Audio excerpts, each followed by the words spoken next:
Jika kamu dipilih oleh Allah dengan mendapatkan ma'rifahnya, maka bolehlah bagimu mengurangkan amal, malah lebih berat daripada itu dengan melakukan maksiat. Ada orang salah faham. Sebahagian daripada awliya syaitan, orang yang mengikuti syaitan dan nafsunya, bila dia baca hikmah ni, dia kata, yang penting ma'rifah. Amalan tak banyak pun tak apa. Dia kata.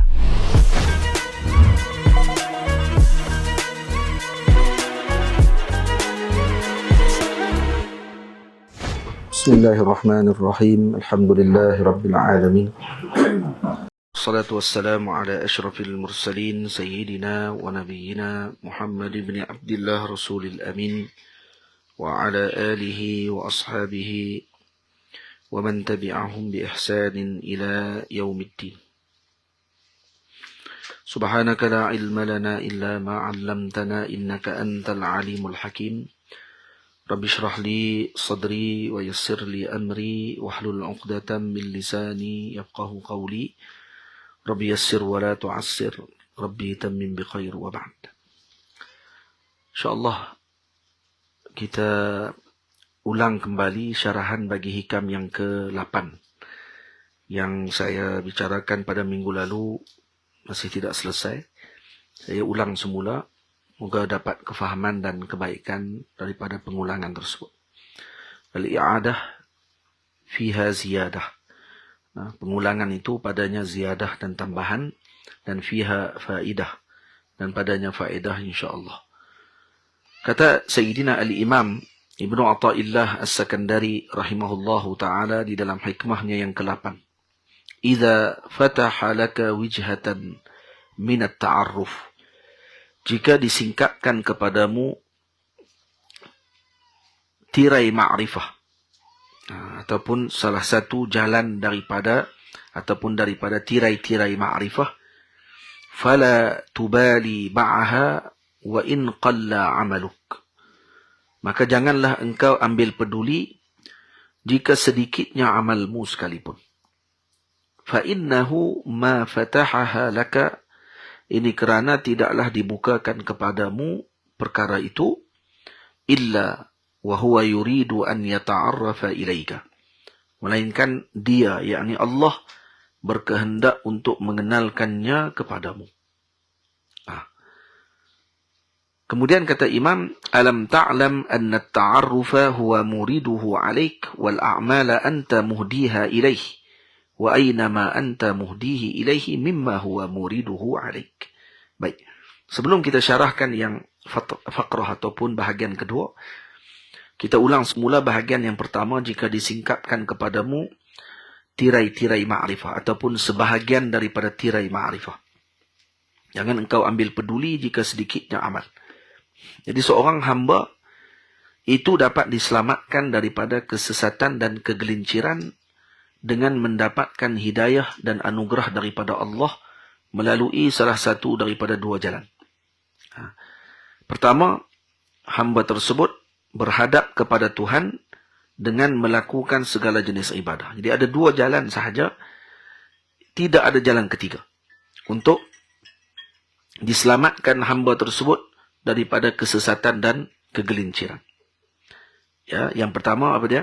Hamba tersebut berhadap kepada Tuhan, kepada Allah, dengan melakukan segala jenis ibadah, mempelajarinya satu persatu, seperti mengikuti pengajian, sehingga melekat kuat ilmu tersebut dalam benak dadanya, hati fikirannya, dan hamba itu melazimi zikir, menghadiri hadrah, menghadiri majlis ilmu, membaca Al-Quran, melazimi salawat, melakukan amal kebajikan, hinggalah sedikit demi sedikit karat dunia terhakis daripada lubuk hatinya dan dipenuhi cahaya iman dan ma'rifah dalam hatinya.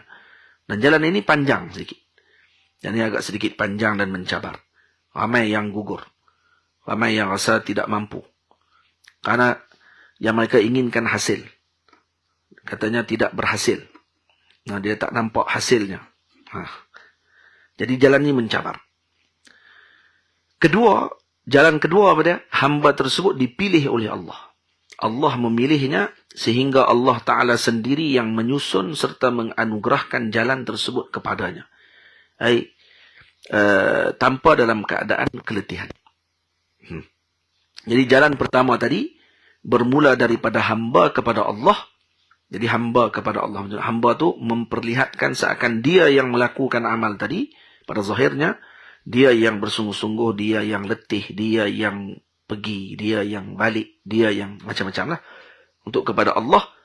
Maka ni jalan disebut dengan nama jalan Al-Inabah wal-Hidayah. Dipanggil. Tariqul Inabah wa Tariqu Al-Hidayah. Manakala jalan kedua pula yang bermula daripada anugerahnya Allah kepada hamba. Jadi tadi jalan pertama hamba kepada Allah. Ini jalan dia panggil jalan inabah atau jalan taubah. Manakala yang kedua pula ialah jalan anugerah Allah kepada hambanya. Dari Allah kepada hamba. Maka ini disebut dengan jalan apa? Disebut dengan tariqul ijtiba. Tariqu al-ijtiba. Ini dalam Quran. Jadi ada beza di antara dua jalan tersebut sudah tentu terdapat perbezaan besar. Kerana melihat kepada siapa yang memula. Hakikat semuanya Allah Ta'ala yang memberikan. Hatta amalan yang kita lakukan tadi juga adalah Allah yang menjadikan. Wallahu khalaqakum wa ma ta'malun. Kita sedia maklum perkara tersebut. Cuma di sini untuk kita memandang dengan pandangan yang lebih halus. Kerana perbicaraan ini perbicaraan ilmu berkaitan dengan hati. Berapa ramai hamba walaupun dia mengetahui tentang semua amalan dia dijadikan oleh Allah, tapi dia tidak datang padanya basirah tadi. Pandangan mata hati itu tidak hadir. Tetap dia melihat dia yang buat. Sebab itu dia rasa letih. Kalau semayang 2 rakaat, solat tasbih pun, dia akan rasa letih. Dia akan marah ketika mana kalau kata dipanjang-panjangkan bacaan. Dan dia merasa kalau zikir, solat dan seumpamanya, ini lambat perjalanannya ataupun dia akan mengira-ngira dengan masa dan seumpamanya kerana dia kira dia yang buat perkara tersebut. Tamam? Jadi dua jalan ini sudah tentu terdapat dua perbezaan yang besar. Boleh jadi seorang hamba tersebut berada dalam keadaan lalai dan alpa, tenggelam dalam lautan nafsu, namun tiba-tiba dianugerahkan oleh Allah dengan rahmatnya, disebabkan sesuatu sebab, lalu dibukakan hatinya dan pintu hatinya dengan ma'rifah, serta dikurniakan tajalli asma' dan af'alnya Allah, sehingga dia berubah menjadi seorang yang berbeza dengan keadaan sebelumnya. Ini firman Allah dalam surah Asy-Syura ayat 13, Allahu yajtabi ilaihi man yasha'u wa yahdi ilaihi man yunib. Allah memilih serta melorongkan siapa yang dikehendakinya untuk menerima agama tauhid, dan Allah memberi hidayah petunjuk kepada sesiapa yang kembali kepada Allah. Jadi maknanya yajtabi ini tariqul ijtiba, iaitu Allah memilih hamba tadi. Jadi pertama Imam Ibn Athaillah menggunakan takbir yang cantik dalam hikmahnya. Digunakan idza fataha laka. Digunakan fath. Bila sebut dengan fathun, jadi fath ini adalah merupakan pemberian kepada syuhud untuk kita mendapatkan penyaksian dan ma'rifah haqaiqil wujud. Hakikat wujud benda ni didapatkan dengan apa? Dengan fathun minallah. Dan fathun ni juga bila sebut idza fataha, tak disebut fa'ilnya. Tak disebut fataha huwa maksudnya. Huwa tadi siapa? Idza fataha huwa laka. Karena dhamirnya dalam fataha tadi. Fa'ilnya ada dalam fataha. Itu ma'ruf, iaitu Allah. Jadi tak perlu untuk dimaklumkan lagi futuh tadi daripada siapa. Yang ini futuh ini tidak akan ada daripada hamba. Hamba tak akan ada jalan untuk futuh. Yang memberi futuh adalah Allah Subhanahu Wa Taala. Boleh jadi kalau kita disebut kata guru-guru disebut sebagai syaikun fattah, guru pembuka bagi murid. Hadza sababun minal asbab. Hakikat yang memberi futuh tadi Allah. Tapi Allah memberikan futuh tadi melalui jalan gurunya. Al-Fattah wallah. Allah Ta'ala yang Fatih, Fattah, pembuka, dan yang memberikan ma'rifah tadi kepada hamba. Baik, selesai kita faham yang tadi, ada dua jalan, tidak ada tiga jalan. Sama ada hamba tadi berusaha, melakukan amal, ataupun hamba tadi diberi anugerah. Kemudian Syekh sebut, فَلَا تُبَالِي مَعَهَا وَإِنْ قَلَّ عَمَلُكَ. Jadi jangan kamu, tidak perlu untuk kamu apa? Tak perlu kamu, orang panggil apa? ambil peduli kalau amalmu sedikit. Jadi jangan salah faham. Jangan salah faham ketika baca hikmah ni seolah-olah menganggap bahawa tak perlu amal banyak. Sebab tu Al-Imam Al-Buti rahimahullah mengatakan bahawa jangan engkau tersalah sangka ketika baca kalam hikmah, fala tubali ma'aha in qalla amaluk atau wa in qalla amaluk. Kalau ada wa tambah in, wa in qalla. Tapi kalau tak ada wa maka dibaca fala tubali ma'aha an qalla amaluk. Yani walau sedikit amalmu, tak perlu kamu ambil perhatian terhadap perkara tersebut kerana ini anugerah. Faham? Jadi kalam ini bukanlah bermaksud jika kamu dipilih oleh Allah dengan mendapatkan ma'rifahnya, maka bolehlah bagimu mengurangkan amal, malah lebih berat daripada itu dengan melakukan maksiat. Ada orang salah faham. Sebahagian daripada awliya syaitan, orang yang mengikuti syaitan dan nafsunya, bila dia baca hikmah ni, dia kata, yang penting ma'rifah. Amalan tak banyak pun tak apa. Dia kata. Ada qata'.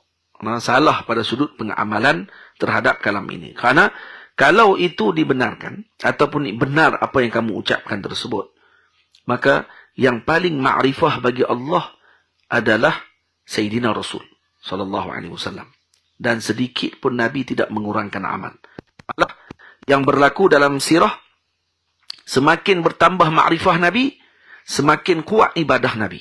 Hatta tawarramat qadamah, sampai bengkak kaki Nabi sallallahu alaihi wasallam. Sampai bengkak dan pecah kaki Nabi SAW disebabkan kerana terlalu banyak berdiri. Kerana terlalu banyak berdiri. Dan Nabi SAW orang yang paling banyak berzikir. Yang paling banyak istighfar. Sampai disebut oleh para ulama, kenapa Nabi membaca ghufranak ketika keluar daripada tandas ataupun daripada tempat buang air. Dibaca ghufranak, pengampunanmu ya Allah. Ay arju ghufranak ya Allah. Atlub ghufranak ya Allah. Saya tuntut kepadamu pengampunanmu ya Allah. Kenapa diminta pengampunan? Karena pertama kata ulama, Nabi tidak mampu untuk mengucapkan alhamdulillah ketika buang air. Karena hadza laisa makanu. Bukan tempat dia. Tak sesuai. Satu lagi kata pandangan, Nabi memang untuk zikir pun waktu tu. Sebab hati Nabi tak akan boleh berhenti zikir.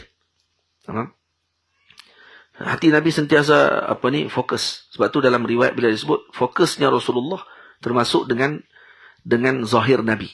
Sebab tu kata dalam riwayat hadis dalam Syama'il disebut bahawa Nabi SAW kalau berjalan seakan-akan turun daripada tempat yang tinggi. Maksudnya Nabi turun dengan keadaan pandangan matanya ke bawah, dan kalau bergerak Nabi tidak akan multafit kasiran, tidak akan bergerak kiri dan kanan melihat.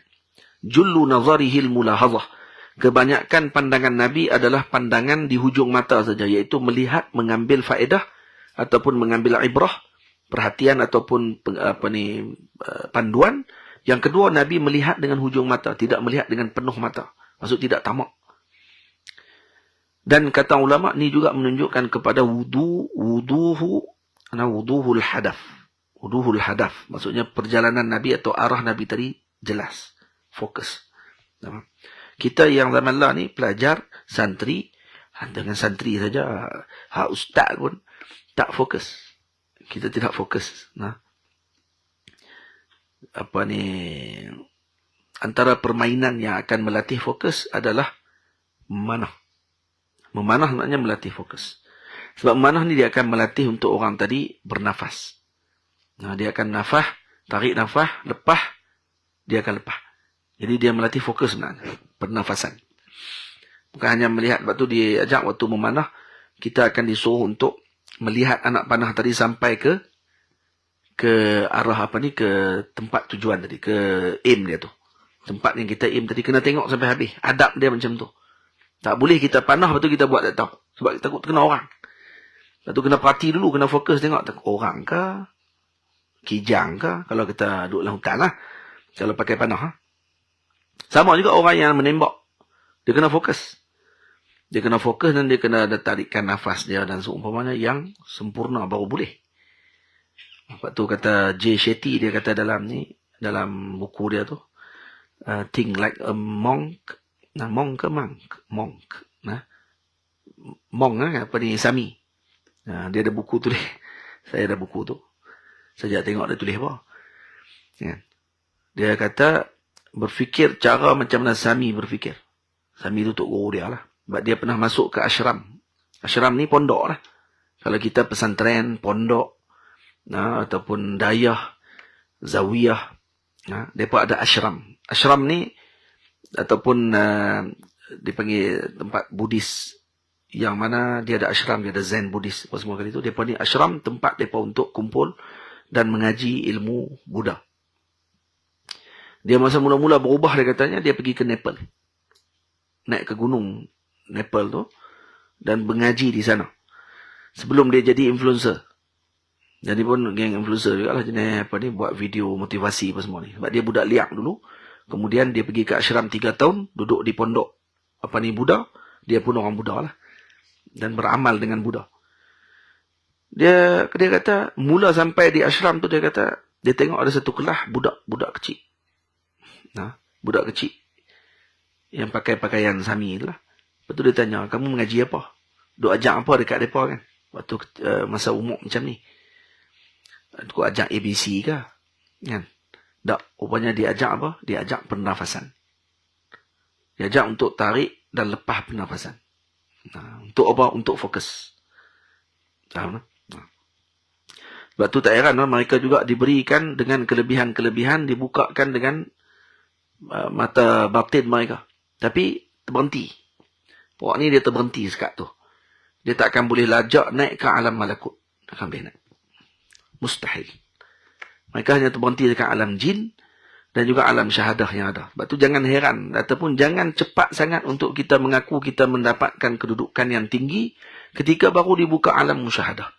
Contohnya seperti dengar bunyi apa ni, orang panggil apa, burung bercakap.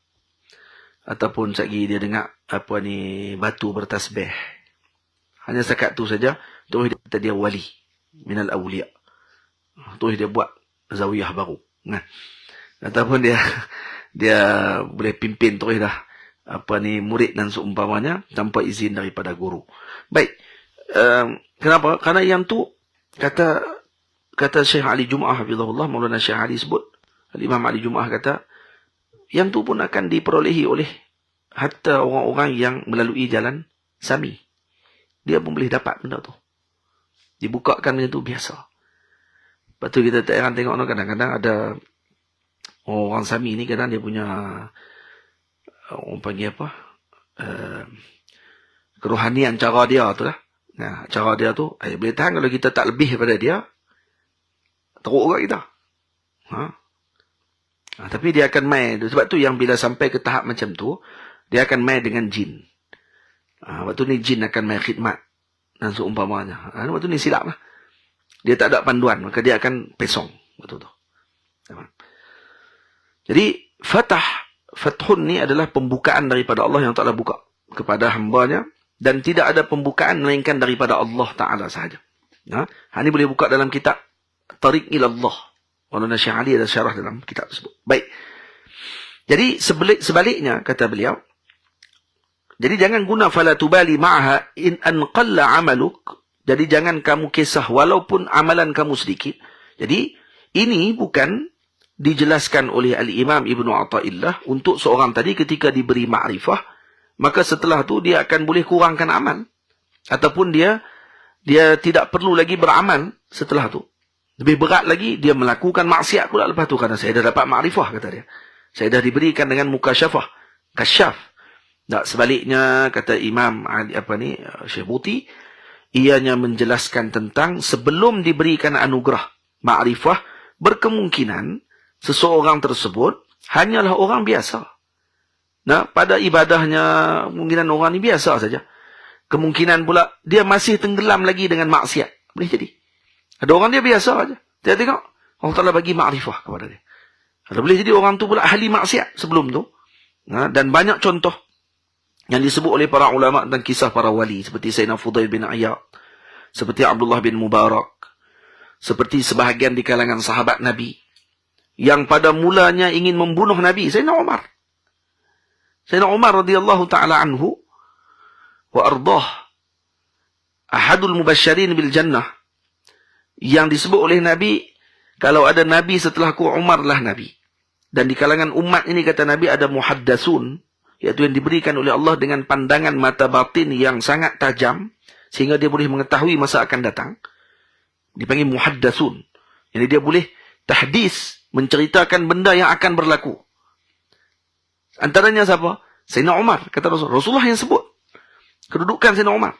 Dia muhaddasun. Lepas tu Sayyidina Umar, dia boleh nampak benda yang orang tak nampak.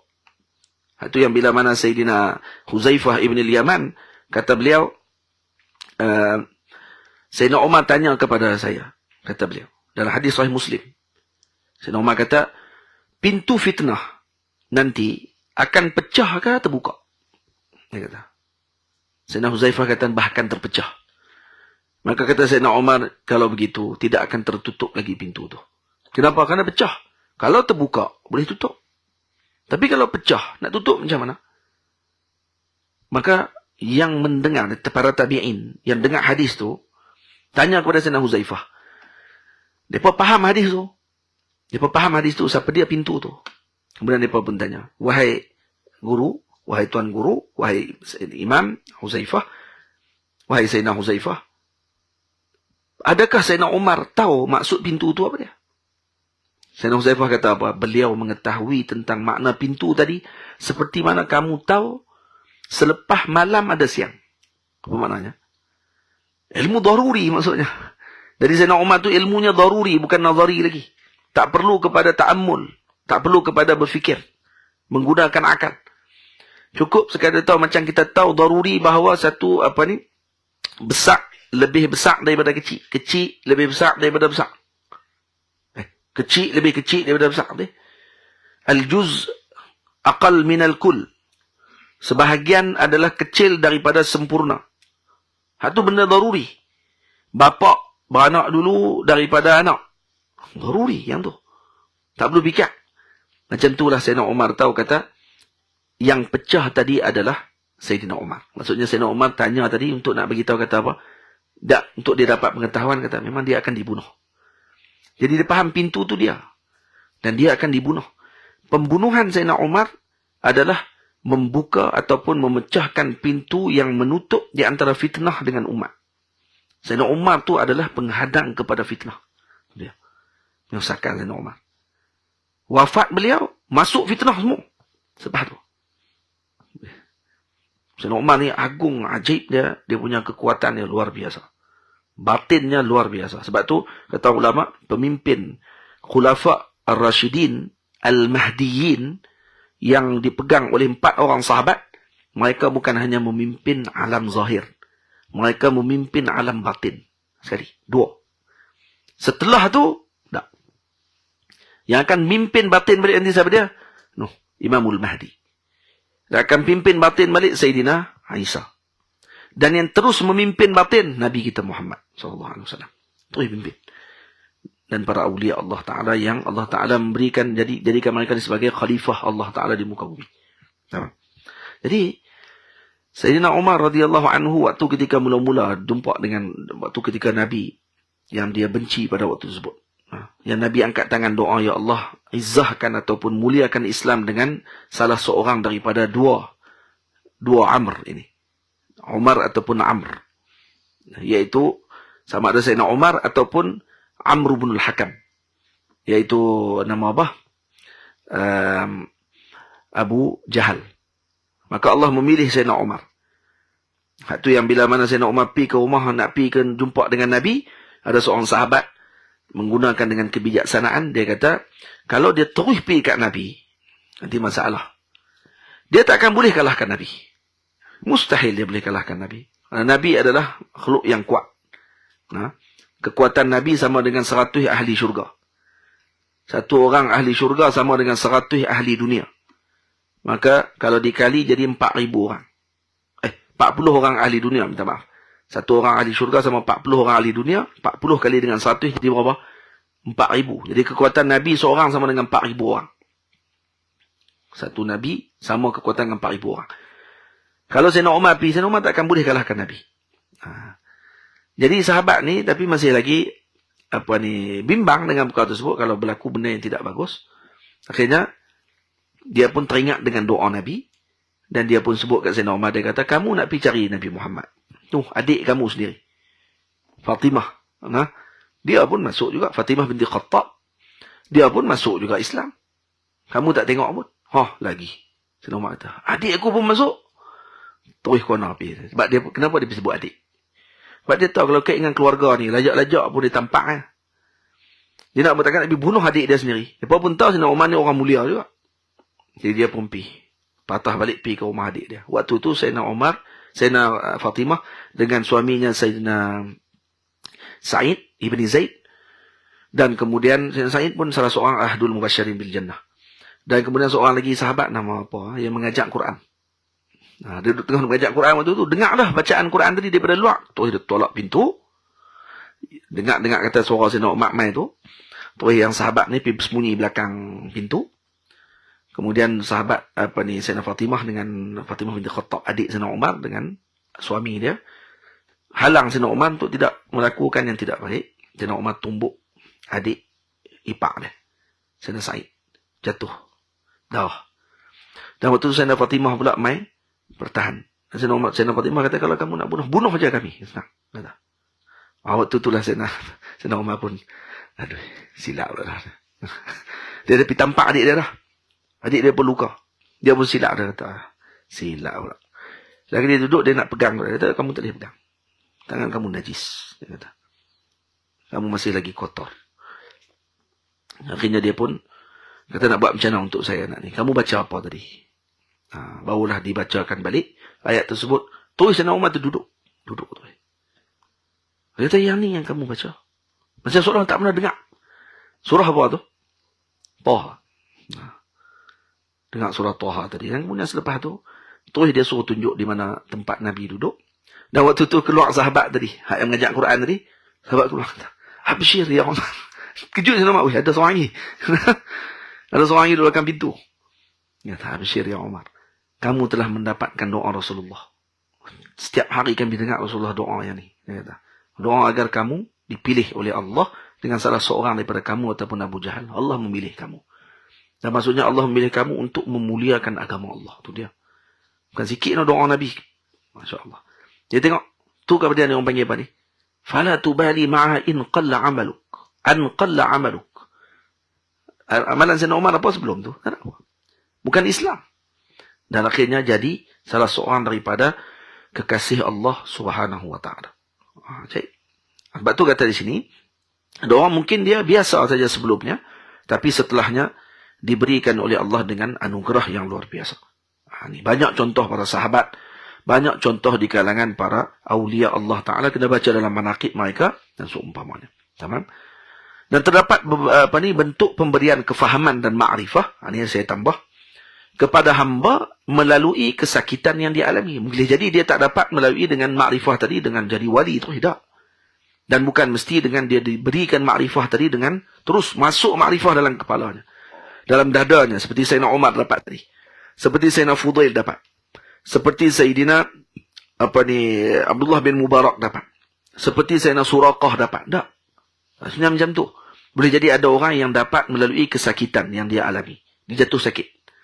Ataupun dia gagal dalam kehidupan. Ataupun dengan ujian macam-macam. Ataupun apa sahaja. Kematian orang yang dia kasihi. Maka hikmah ini ingin memberikan panduan kepada seorang hamba agar sentiasa bersifat positif serta melihat dengan pandangan mata hati bahawa perkara-perkara tersebut adalah kehendak daripada Allah Ta'ala agar hamba itu dibersihkan daripada akhlak yang tercela dan yang berkemungkinan menyebabkan dia akan jatuh disebabkan kerana dunia yang dikejarnya tadi menghanyutkan dirinya. Daripada dia terus hanyut, Allah selamatkan dia terlebih dahulu dengan kesakitan yang menimpa, ujian dalam kehidupan, gagal dalam perniagaannya, gagal dalam kehidupannya, kematian keluarganya dan orang yang dikasihinya dan pelbagai. Dan semua tu kadang-kadang kalau dilihat balik dengan ainul hikmah, maka kita akan mendapatkan faedah. Lepas tu kalau hamba memahami hikmah tadi, kejadian yang Allah Ta'ala jadikan kepada dia dengan pandangan dan melihat dengan pandangan mata hati, maka dia akan tahu bahawa pilihan Allah lebih baik daripada apa yang dia pilih. Nah, dan kerana itu dalam hadis ada riwayat disebutkan daripada sebahagian para nabi, Allah mewahyukan kepada sebahagian para nabi, kata Allah, anzaltu bi'abdi bala'an fada'ani famataltuhu bil ijabah fashakani. Aku telah menurunkan kepada hambaku dengan ujian. Lalu dia berdoa kepadaku agar diangkat daripadanya balak tersebut. Lalu aku melambatkan perkenan doa baginya. Kemudian dia mengadu. Ya Allah, kenapa tak diangkat lagi balak ni, contohnya. Dia sakit teruk, contoh. Maka aku pun berkata, kata Allah, faqultu abdi kaifa arhamuka min syai'in bihi arhamuk. Wahai hambaku, bagaimana aku akan merahmatimu daripada sesuatu yang dengan sebabnya lah aku merahmatimu. Nak rahmat apa lagi? Tu, sakitmu tadi, itulah rahmatku. Sebab tu kata, ni disebut dalam kisah ni, diceritakan. Kata Sayyidina Abu Abdullah Muhammad bin Ali At-Tirmizi, radhiyallahu ta'ala anhu, Al-Hakim At-Tirmizi ni, no? Kata beliau, laqad maridtu fi salifi ayyami mardatan. Saya pernah sakit, kata beliau. Falamma syafani Allah Ta'ala minha, bila mana aku telah sihat, Allah menyihatkan aku, memberikan kesihatan. Massaltu fi nafsi ma dabbara Allah Ta'ala li min hadhihi al-illati fi miqdari hadhihi al-muddah. Kemudian aku pun fikir balik. Nah, apa yang telah Allah tadbirkan kepada aku dengan kesakitan yang aku dapat. Ini awliya. Sakit fikir. Kenapa sakit? Kita kalau sakit je, dia mesti sihir. Ada, nanti dulu. Dia mesti ada orang dengki kat saya ni. Dia mesti kata-kata. Itu satu juga. Tu kena cek juga tu kenapa. Nanti jangan tak ni.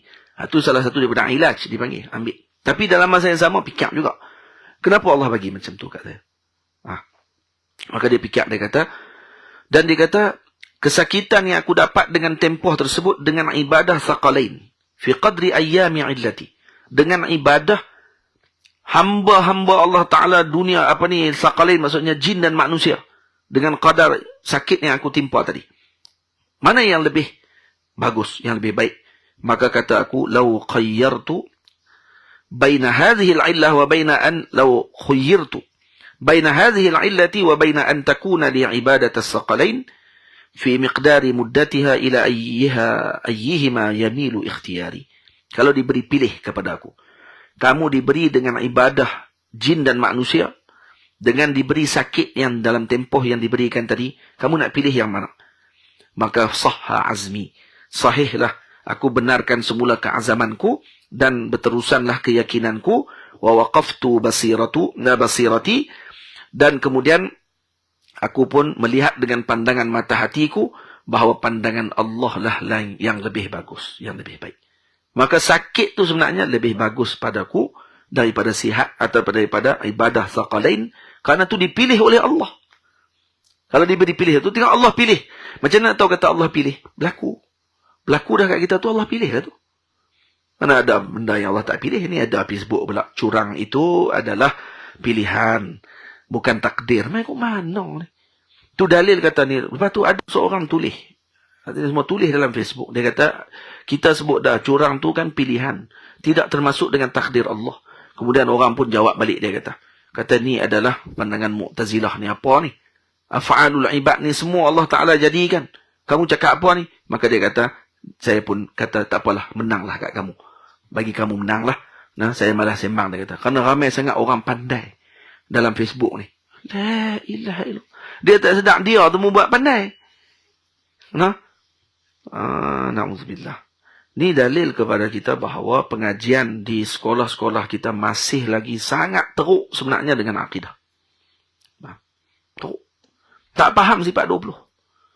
Hak yang Wahabi duk lawan tu, kata sifat 20 ni falsafah Yunani apa semua, lagi tak tahu apa. Nah, lagi sampai tak tahu apa. Dia kata kita pilih ni, kita pilih. Tak ada kaitan dengan takdir Allah. Apa ni? Ya Allah. Tak ada satu dalam dunia ni semua takdir Allah. Nah, tapi kita diberi pilihan. Pilihan kamu pun takdir Allah.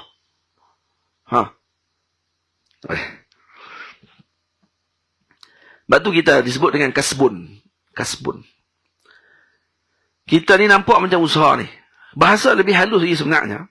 Semuanya daripada Allah. Kata tu usaha, kita kan ada usaha untuk memilih. Usaha kamu tu pun Allah Ta'ala buat. Habis tu kita tak ada apa. Ikut suka Allah. Tak ada apa-apa.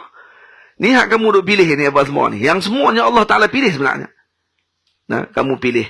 Kamu rasa, saya rasa nak ke kanan ke nak ke kiri. Dia kata. Lepas tu kita kata, saya pilih ke kanan. Jadi tahulah, kata, takdir Allah. Allah dah takdir kita ke kanan. Tapi yang pilih tu saya. Dalil dalam lagi, hak pilih tu pun Allah. Faham? Tak kamu pilihnya. Kamu pilih apa? Saya pilih bini saya. Bini saya tu saya yang pilih. Dan yang pilih itu Allah. Allah yang pilih sebenarnya. Tak ada pilihan kita sebenarnya. Habis itu kita jadi Jabriyah. Tak, beza kita dengan Jabriyah. Beza yang sangat halus antara kita dengan Jabriyah. Jabriyah menafikan taklif. Kita tak nafi taklif. Itu beza kita dengan Jabriyah. Ayat sama. Wallahu khalaqakum wa ma ta'malun. Allah jadikan kamu apa yang kamu perbuat. Dan yang kamu perbuat Allah jadikan. Baik, sekarang ni. Iradah kita, kehendak kita. Adakah kehendak kita? Kita yang buat kehendak kita? Tak. Allah yang jadikan. Yang berlaku perbincangan ni pada masalah af'al ikhtiyari. Af'al ittirari tak ada satu pun beza. Pandangan. Darah lalu dalam jalan. Ketak-ketak. Tiba-tiba. Yang tu semua ittirari dipanggil. Perkara yang tidak boleh untuk kita kawal. Baik, ikhtiyari ini yang jadi perbincangan ni. Mu'tazilah kata, ikhtiyari kita yang buat. Jadi kata dia, kita apa kita buat? Dia kata, kalau macam tu, nanti kita akan sandak perbuatan jahat kepada Allah. Kita kata, perbuatan jahat kita sandak kepada Allah. Allah menciptakan perbuatan tersebut. Dan yang melakukan tadi kamu. Jadi yang dihukumnya kamu. Kenapa? Karena Allah dah bagi panduan. Yang ni boleh, yang ni tak boleh. Kamu pergi buat yang tu. Baik, yang kamu pergi buat yang tu. Habis tu kamu pergi buat yang tu, bukankah Allah tak? Kamu kata tadi Allah yang mencipta perbuatan tadi. Ya, betul. Tapi kamu nak tanya apa ni? Kamu nak komplain ke Allah? Kenapa Allah letak saya dalam neraka? Ikut surat dia. Dia punya. Baik, faham ni? Faham itu jejah yang tak ada satu pun sebenarnya, melainkan semuanya ditetapkan oleh Allah. Semua ditakdirkan oleh Allah. Nikah 2, nikah 3, nikah 4, nikah 2, nikah 3 ya takdir Allah. Kecurangan. Nah. Dia tak tahu sebelum dia menikah dengan lelaki dia berapa orang minat. Dia tak menyondol sebab itu. Nah, lelaki dia tadi 7 orang minat. Dia tak pilih dia. Tak kecewa ke 6 orang lagi. Kata tu tak kahwin lagi. Tak kira. Nah, benda macam tu kan boleh pilih. Sama aja. Tambah lagi dia pergi apa ni berkawan dengan orang lain, nikah dengan orang lain. Karena kamu lebih baik. Kamu terlalu baik sangat bagi saya, kan? Boleh jadi macam tu. Itu kata kira merampas juga ke tengah-tengah jalan. Itu kata kena salamatus satri, serah kepada Allah Taala. Kena tenang je. Dan satu lagi jangan masuk campur hal orang, bukan hal kita. Itu ya. Saya bukan cerita tadi hal depa tu. Ini hal umat sekarang ni macam tu. Sibuk dengan urusan orang. Apa saja sibuk. Kan netizen lah ni apa ni dalam Facebook, semua benda hak depa nak bincang lah ni semua berkait dengan artis. Kita membenin. Artis tak cukup nasi nak makan, nasi kedai tu tak sedap. Tu pun masuk sahabat. Yang kita aku tak tahu nak kata apa. Biar patah balik mula pada tasawuf lah. Jadi tadi ni kita beza dengan Jabriyah. Jabriyah dia punya pandangan Allah menjadikan dia dan apa saja yang dia perbuat dan kemudian dia nafikan taklif. Dia kata bila dah Allah jadikan semua, kami ni tak ada apa. Kami ni macam bulu burung terbang. Dia kata. Macam bulu burung terbang. Jadi kalau ditolak ke kanan, ditolak ke kiri. Baik. Kita sama tak macam tu? Ya, kita sama aja. Nahnu kadzalik. Macam tu juga kami pun. Tapi bezanya kami tidak meninggalkan solat. Kami tak akan melakukan maksiat dengan maksudnya mengatakan bahawa maksiat tadi benda yang boleh kami lakukan. Jabriyah buat macam tu. Dia berzina. Lepas dia berzina dia akan kata apa? Dia kata kami dah ditetapkan untuk berzina hari ini oleh Allah. Jadi Allah tidak boleh untuk nak bersoalkan kami. Itu dia. Kalau kata dia buat maksiat apa pun, dia kata kami dah ditetapkan untuk buat tu hari ni. Itu kata pi sepak je orang macam ni. Jadi kenapa sepak dia? Kami pun ditetapkan untuk sepak orang macam ni pada hari ni, kan? Dia kena macam tu ya. Boh penendang tu dah. Dah kami ditetapkan hari ni untuk penendang orang bodoh macam ni, kan. Sebab dia apa? Semua dia tuduh. Semua dia kata tak, kami dah ditetapkan. Sebab tu bila mana ni orang panggil apa ni? Ni orang panggil mazhab iblis, dia panggil. Kenapa mazhab iblis? Iblis waktu ketika mana dia dikeluarkan daripada syurga, dia kata kepada Allah. Dia kata, ya Allah, bukankah kamu telah mengetahui bahawa saya akan kufur? Dia maksud tidak akan sujud kepada Nabi Adam. Allah Ta'ala kata, ya, aku tahu. Sama. Jadi kenapa aku dihukum? Dia kata. Yang kamu dah tetapkan dah benda tu, kenapa aku dihukum juga dengan neraka apa semua? Sedangkan kamu yang tetapkan. Allah Ta'ala tanya. Kamu tahu tu selepas tak sujud ke sebelum sujud? Kan aku suruh sujud. Kemudian kamu tak sujud. Kamu tahu kata kamu tak sujud tu selepas aku suruh tu ke sebelum tu lagi? Dia tak selepas tu aku tahu aku tak sujud. Bihadza umirtu, bihadza aqadtu. Dengan tu aku ambil. Bukan aku ambil sebelum tu. Sebelum tu siapa pun tak tahu. Kita tahu lagi pukul 7 hari kita nak buat apa. Dia tak tahu. Boleh? Baik kalau kita tahu. Ini yang dalam kitab Syekh apa ni? Orang panggil apa? Ada dua pandangan kata ulama. Syekh Abdul Wahab Sya'rani kata, kalau ada orang diberi oleh Allah satu pandangan kasyaf, dibuka pandangan kasyaf, dia nampak Lauh Mahfuz. Lauh Mahfuz. Tempat tulisan ilmu. Apa yang akan berlaku semua. Tulis kat situ. Kalau dibuka kasyaf, nampak Lauh Mahfuz. Kita tengok Lauh Mahfuz, tulis. Na'udzubillah. Na'udzubillah. Kalau dibuka tu, dia ni wali. Tapi, dia tulis kat situ pukul 4 kan. Pukul 5 lagi. Dia ni tak semayang sak. Buat tu lah elok sikit. Nak guna contoh berzina apa semua tu. Tak mahu macam ni. Pukul 5 dia akan tidur tak semayang sak. Baik, apa hukum dia tidur waktu tu? Dia tahu dah dia tak akan semayang sak. Dia tengok dah buka dah pukul 4 ni. Tak masuk sak lagi. Buka-buka dia kata rupanya dia tak semayang sak ni. Jadi apa hukum dia? Dia pergi tidur lagi untuk tidak semayang sak. Bangkit waktu maghrib. Apa hukum dia? Bahasanya lebih kurang macam Sidi Abdul Wahab kata, dia kena tanggung kita silap waktu tu tengok. Dan kita tetap beramal dengan zahir syariah. Bahawa tetap kena semayang. Dan kita tanggung kata kita tersilap tengok waktu. Itu satu pandangan. Satu pandangan tu lebih orang panggil apa? Lebih harmoni. Syekh Jamal kata apa? Satu pandangan Syekh Jamal kata apa? Dah dia buka Lauh Mahfuz, tengok Lauh Mahfuz. Beramal dengan apa yang dia tengok dengan hakikah pada tu. Dia panggil nafsul amr. Pada waktu tersebut adalah ainut ta'ah. Dia mentaati pada waktu tersebut. Dia mentaati perintah tu. Dia tak semayang. Baik, sekarang ni nak tanya siapa yang buka kasyaf tu. Siapa yang ada kasyaf macam tu yang dia tak semayang tadi ni? Dia tak semayang. Dia tak puasa. Dia tanya, kenapa tak puasa? Saya dibuka kasyaf tadi ni. Untuk saya tak puasa sebulan ni. Kemah. Dia kasyaf ni sama macam kan tadi lah. Perempuan ketika mana dia ada uzur. Kan? Cuma dia datang uzur tadi nampak zahir. Zahir uzur tadi menyebabkan dia terhalang daripada puasa. Contoh. Dan boleh jadi juga orang tadi diberi kasyaf dan diberi uzur pada waktu tersebut dengan kasyaf tadi menyebabkan dia ada uzur dengan tidur, dengan apa semua, sehingga menyebabkan dia berlaku perkara tadi. Alhamdulillah ini benda yang halus sebenarnya dalam syariat, tapi pegang pandangan Sidi Abdul Wahab, atau kita menanggung dengan kesilapan pada pandangan kita tu lebih baik daripada kita orang panggil cepat dengan perkara tadi. Wa min hadzal bab dia kata aidan al-aqdarul jariyatu 'ala al-'abd. Ini qada dan qadar yang dijalankan kepada hamba, fa innaha la takhlu an kauni dhalika al-amri alladhi dafa'a al-'abdu al-aqdara min 'adami wuqu'ihi muqaddaran aw ghayra muqaddar.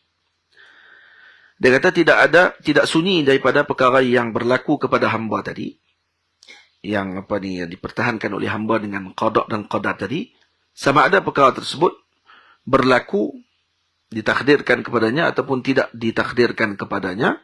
Kalau telah ditakdirkan kepadanya, maka tidak ada faedah baginya untuk dia pertahankan. Dia nak menghalang macam mana kalau dah benar tu dah ditakdirkan. Buatlah macam mana pun. Makilah 7 ganda pun. Dah ditakdirkan. Berlakulah benar tu. Tamam. Melainkan apa? Melainkan dia perlu apa? Ta'zim intihaki maharimillahi la ghair. Melainkan untuk dia membesarkan daripada dia orang panggil apa ni? Melanggar apa yang diharamkan oleh Allah. Dia jangan sampai melampaui batas sahaja. Dia tak boleh nak lawan dengan perkara tadi. Wa qad kallafa Allah Ta'ala al-'abda bidzalik. Allah Ta'ala taklifkan kepada hamba untuk dia bersabar ataupun menerima takdir tersebut. Dan baginya pahala dengan perkara tadi. Sama ada perkara tersebut muqaddaran atau ghaira muqaddar. Hatta annahu law kushifa lahu. Sehinggalah kalau dia ditakdirkan oleh Allah, diberikan kasyaf bahawa Allah Ta'ala telah mencatatkan baginya az-zina. Kataba alaihi zina atau syurbal khamri. Kalau dia kata dicatatkan, dia dibuka kasyaf, nampak kata dia dicatatkan dalam lauh mahfuz, dalam buku amalan dia bahawa dia akan berzina. Dia akan minum arak contohnya. Jadi apa kata Sidi Abdul Wahab? La yajuzu lahul mubadaratu ila zalik. Tidak harus baginya untuk dia melakukan tersebut. Li'annaha mubadaratun ila ma yusqitullahu azza wa jalla. Karena dia telah melakukan perkara yang dibenci oleh Allah pada waktu tersebut. Maka wajib padanya waktu itu apa dia? Bersabar. Sehingga datang kepadanya ghaflah ataupun sahwun. Dia jadi lalai, terlupa dengan apa yang telah ditakdirkan tadi. Kama asyara ilaihi khabar, idza arada Allah Ta'ala infadha qada'ihi wa qadarihi, salaba min zawil uquli uqulahum. Karena dalam hadis Nabi sebut apa dia? Ketika mana Allah ingin menjalankan qada dan qadar kepada hamba tersebut, maka Allah akan memberikan penutupan akal ataupun dihilangkan ingatan kepada orang yang telah ditakdirkan tadi. Kalau ditakdirkan. Dia orang dia bawa kereta. Dia ni memang kaki beringat sungguh bawa kereta. Hamailah mana pun dia memang beringat. Tapi hari itu dia terlupa. Dia pergi potong juga dekat line 2 atas bukit pula tu. Masuk bawah lori. Padahal dia ni kaki beringat sungguh. Jadi juga. Kenapa? Salaballahu min zawil uquli uqulahum. Allah Ta'ala tarik akal dia waktu tu sehingga dia jadi terlupa waktu tu. Maka berlaku. Sebab tu dikatakan di sini, kata kalau kata kita macam tu juga. Contohnya kita diberi panduan, diberi kasyaf, buka lauh mahfuz, nampak kata, na'udzubillah. Dia dicatatkan akan berzina. Dicatat akan minum arak. Maka apa dia nak kena buat? Jangan. Sabar dulu. Tahan diri. Walaupun dia nampak yang tu, Allah Ta'ala bagi kat dia tu. Bukan bagi peluang kat dia, tak. Ditulis dalam lauh mahfuz. Maka dia kena sabar sampai dia akan datang lupa. Maka dia tak dikenalkan dengan perkara tersebut. InsyaAllah. Semuanya dengan takdir Allah Ta'ala. Ni benda ni halus sikit lah. Jadi apa ni, kerana takut nanti ada orang menghalalkan yang haram dengan dakwaan dia boleh melihat lauh mahfuz. Ni kena hati-hati juga dengan orang-orang yang suka mengaku-mengaku benda-benda yang tak sepatutnya ni. Baik. Kerana biasanya yang dibukakan pandangan lauh mahfuz, Allah Ta'ala buka kepadanya dengan pandangan tersebut. Kalau diberikan peluang, maka orang-orang ni orang-orang ahlullah lah. Dan Allah Ta'ala tutup kepada kita dengan lauh mahfuz untuk kita tengok ni untuk apa? Untuk bagi kemudahan kepada kita. Itu je. Kalau tidak teruk kita. Kita akan jadi sentiasa terkejar-kejar dan kita akan sentiasa berfikir dengan perkara yang tidak sepatutnya. Allah Ta'ala memberikan ketenangan kepada kita sebenarnya. Untuk kita melakukan apa yang ada pada waktu sekarang, yang akan datang, maka kita lakukan dengan sekadar yang kita lakukan. Seperti mana yang ditetapkan oleh Allah Ta'ala kepada kita. Setelah berlaku perkara tersebut, baru kita tahu kata ini ditakdirkan oleh Allah. Kita tahu setelah itu. Maka kerana itu iblis bila dia bersoal kepada Allah, maka Allah Ta'ala kata, kamu tahu bila? Kata kamu akan ingkar kepada arahanku. Setelah arahan tadi dikeluarkan ke sebelum arahan tadi dikeluarkan? Dia kata setelah itu ya Allah. Bihadza akhadtu. Dengan itu aku ambil hukuman. Karena aku tidak akan hukum hamba aku sebelumnya. Maka kan tu Allah turunkan Nabi. Nabi terang dulu ini boleh, ini tak boleh. Tiba-tiba kamu buat juga yang tak boleh. Bermakna kamu memang sengaja. Nah, tapi bila dah berlaku benda tu, kita tahu, ini telah ditakdirkan Allah Ta'ala. Baik, apa dia pula kita nak kena buat? Kena taubat. Taubat tu juga takdirnya Allah. Faham tak? Tu dalil Allah kasih dengan hamba tadi. Maka dia diberikan dengan taubat. Kalau tak dikasihi, dia akan dibiarkan. Faham? Karena itu, kalau kita dibukakan mata hati, kita melihat dengan baik, dengan hikmah yang kita bacakan tadi, dengan halus, maka kita akan mendapat pancaran cahaya ma'rifah, dengan bahawa apa sahaja yang dipilih oleh Allah kepada kita, itulah yang terbaik daripada pilihan kita sendiri. Dan inilah yang disebutkan sirnya oleh Sidi Ibnu Athaillah, alam ta'lam anna ta'arrufa huwa muriduhu alaik, wal a'malu anta muhdiha ilaih, wa aina ma tuhdihi ilaihi mimma huwa muriduhu alaik. Tidakkah engkau mengetahui bahawa jalan pengenalan itu adalah merupakan anugerah pemberiannya kepadamu, sedangkan amalanmu adalah bentuk persembahanmu kepadanya. Jadi ada beza antara pemberianmu dengan anugerah Allah. Beza. Nah, tentu beza yang sangat besar. Bagaimana mungkin dibandingkan hadiahmu kepadanya dengan pemberiannya kepadamu. Tamam? Ini yang kita baca, ada satu kisah disebutkan di Maghrib. Ada seorang lelaki disebut dengan nama Abul Qiyar rahimahullah. Dia asal daripada Suqliyah dan tempat tinggalnya di Baghdad. Dia duduk berada dalam keadaan hamba. Pada waktu umur dia 90 tahun masih lagi hamba lagi. Tak dibebaskan oleh tuan dia. Tamam? Zalika minhu an qasdin wa ikhtiyar. Dia kata. Dan badan dia pula penuh dengan juzam. Juzam ni penyakit kusta. Penyakit kusta. Dan baunya sangat harum. Tapi bau dia harum. Seharum kasturi. Dan boleh dibau daripada jarak yang jauh. Kemudian, qala alladhi haddathani, ada orang yang menceritakan tentang Abu Qiyar ni kepada Sidi Muhammad bin Ibrahim bin Abbad An-Nafzi ni, Ar-Randi, pengarang kepada kitab ni, syarah kepada Hikam ni. Dia sebut kata, ra'aituhu yusalli 'alal ma'. Ada orang pernah cerita kepada Sidi Muhammad Ar-Randi, Nafri Ar-Randi, dia kata, saya pernah tengok dia sembahyang tahiyat. Pernah tengok sembahyang tahiyat. Maksudnya orang ni, orang yang bersabar dengan segala apa yang telah Allah Ta'ala berikan kepadanya, dan kemudian Allah Ta'ala anugerahkan dia dengan anugerah yang luar biasa. Dan kemudian disebutkan lagi, ada seorang yang aku pernah temu, kata beliau, Muhammad, namanya Muhammad Al-Isfinji. Dan dia ni ada abras. Baras ni penyakit sopak. Penyakit baras ni penyakit sopak. Dan aku kata kepadanya, ya Sayyidi, ka'anna Allah Ta'ala lam yajid lil bala'i mahallan min a'da'ihi hatta anzalahu bikum. Wa antum qassatu awliya'i. Dia kata, wahai tuanku, adakah tidak ada lagi Allah Ta'ala tidak tak berikan balak tadi kepada musuh-musuhnya, tiba-tiba diberikan kepada salah seorang walinya di kalangan wali-walinya. Diberi kepada kamu. Kenapa tak diberi penyakit ni kepada musuh? Maka kata wali ini, dia kata apa? Uskut la taqul dhalik. Diam, dia kata. Jangan sebut macam tu. Innahu lamma ashrafana ala qazainil ata' lam najid indallah syai'an ashraf wala aqrab ilaihi minal bala. Ketika kami diberikan oleh Allah pembukaan, melihat dengan pemberian Allah, waktu kami disuruh untuk pilih, kami tidak melihat sesuatu yang paling mulia melainkan ujian. Maka saya memilih ujian, kata dia. Lam najid indallah syai'an ashraf wala aqrab ilaihi minal bala fasa'alnahu iyyahu. Maka kami memilih ujian dan meminta ujian. Fa kaifa bika law ra'aita sayyidaz zuhad wa qutbal 'ubbad wa imam al-awliya wal autad bigharin fi ardi tarsus bi wajibaliha lahmuhu yatanasar.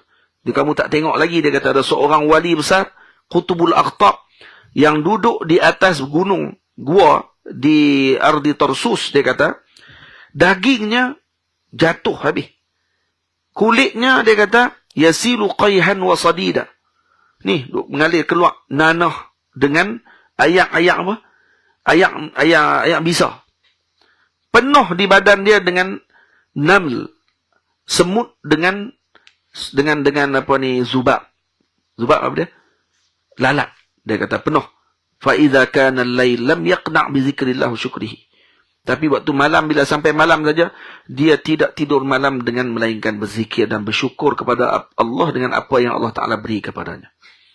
Dan Allah Ta'ala menjaga diri badannya daripada Allahumma salli ala sayyidina Muhammad, daripada kesakitan pada waktu malam, untuk mengelakkan dia daripada sakit tadi. Maka dia akan ikat diri dia dengan besi dan dia menghadap kiblat sepanjang malam sampai terbit fajar. Dia ikat, tak mau tidur, ikat. Mana sama orang kalau kata diberi balak. Ada kita kalau beri balak kita akan rasa pahit. Ada awliya diberi balak dia rasa rahmat dan rasa manis. Bila dia memandang dengan mata hati bahawa yang memberi tadi Allah, apa saja pemberian daripada Allah, maka dia semua akan pandang baik. Dia dikira anugerah. Untuk apa? Untuk dibuka mata hatinya memandang kepada anugerah tersebut. Sebab itu saya berkata, ini saya sebut dalam syair tentang bait ini, saya tulis, jika disingkap padamu wahai salik, tirai ma'rifahnya janganlah tersepit. Walau amalmu tak banyak, jangan pelik, itu anugerahnya luas tak sempit.